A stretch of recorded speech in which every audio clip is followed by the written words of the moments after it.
This episode of Android Weekly is brought to you by Domain.com. Now, like many of you, I grew up watching Star Trek, dreaming of the day that I could say, computer. The android at the bar said you could show me my old ship. Let me see it. Insufficient data. Please specify parameters. But now we can do that with Google Now. Or shall I say, Hound. So to start off, let's talk about the Sound Hound. Much like Google's voice assistant that is baked into Android, activating Sound Hound's new app can be done by using the phrase, "OK Hound." As you can see from the video here, Hound has the ability to listen and respond to casually phrased sentences and deliver information in a card-based layout that will help you get your correct answer. And like we've seen in other voice assistants, Hound can give you information on the weather, directions, local searches, news, photos, and web searches, of course. The power of Sound Hound app is built right in. What makes Hound stand out from Google Now is its ability to respond to casual phrases and sentences like this. What's the monthly payment on $1 million home? What is the down payment? 100,000. Okay, using a down payment of $100,000, what is the mortgage period? 30 years and the interest rate is 3.95%. Okay, using a mortgage period of 30 years and an interest rate of 3.95%, your monthly mortgage payment is $4,270.84. What if the interest rate is 4.2% and the down payment is 20%? Okay, using an interest rate of 4.20% and a down payment of 20%, your monthly mortgage payment is $3,912.14. To use the new service, you'll need to head over to the Hound Sound website and request an invite. Now, next up is for all you Galaxy S6 lovers who are a bit more sporty, or perhaps just klutzy. The full specifications of the Galaxy S6 Active have appeared on Samsung's own official product website. There are a few notable changes from the specifications rumored earlier, namely that the Galaxy S6 Active features the same 2,550 mAh battery as the regular S6, not the rumored 3,500 mAh battery. The fingerprint scanner is also listed among the handset sensors, so perhaps Samsung has found a way to integrate the scanner into the raised home button. Unfortunately, there's no mention of a microSD card slot. It features a 5.1-inch Super AMOLED Quad HD display that's 2560x1440.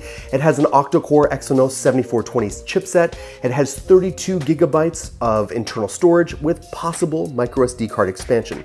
The camera is a 16 megapixel rear-facing camera, 4K shooting recording, optical image stabilization, and a 5 megapixel front-facing camera. Now, you Asus fans out there will be very happy to know that Asus has been busy with some serious launches. And let's start with the ZenWatch 2. The ZenWatch 2 is available in two sizes. The bigger one is the same size as last year with a 41mm face and a 22mm band, while the smaller edition is a 37mm with an 18mm band. Asus seems to have taken to heart criticism about its wearables being too large for many users. The displays are OLED and protected by a 2.5D Gorilla Glass 3, while the processing tasks are handled by an unnamed Qualcomm chip. The new ZenWatch features a crown on its side, which is supposed to feature some sort of functionality, though Asus has not specified exactly what to expect yet. The device features better water and dust resistance, now at IP67, and a new magnetic charging system that replaces the cradle system found on the original ZenWatch. Speaking of charging, battery life should be greatly improved. Asus claims that the ZenWatch 2 will last 3 to 4 days on one charge. Now, a few years back, Asus used to have the very best in Android tablets, and they're not giving up the fight yet. The ZenPad series comprises a 7-inch, 8-inch, and 10.1-inch models, each one complete with their own set of accessories, coming with LTE variants. Asus shared the details about the 8-inch ZenPad and ZenPad S, therefore we'll focus on those two today. Starting with the ZenPad S 8.0, this is a high-end offering featuring a metallic design and a crisp IPS display. As with most Asus tablets and smartphones, the ZenPad S 8.0 features Intel inside. The 64-bit Intel Atom Z3580, coupled with 4 GB of RAM, should ensure top-notch performance, as we've seen on the ZenFone 2. The regular ZenPad 8.0 is a much simpler fare. Everything about it screams budget, though Asus is trying to make it hip and sexy with the inclusion of a leather back that can be switched with a whole range of special accessories.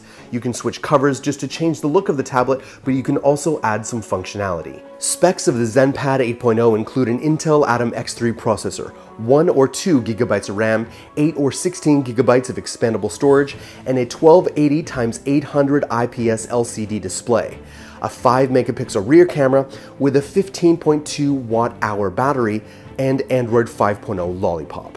Now, Asus shared no news on pricing and availability, but if their history is any track record, it will be some time before we actually see them in stores. Now, a few weeks ago, we had a t-shirt contest where we asked viewers to come up with an Android-related domain name, and the winner would win a t-shirt. And the one I chose was thedroidyou'relooking.com. Priceless. I haven't been able to get it out of my head. Why? Because no domain name extension tells your story with the same level of trust as a .com or .net domain name. .com and .net domain name extensions inject credibility into your online presence. And who doesn't want more credibility?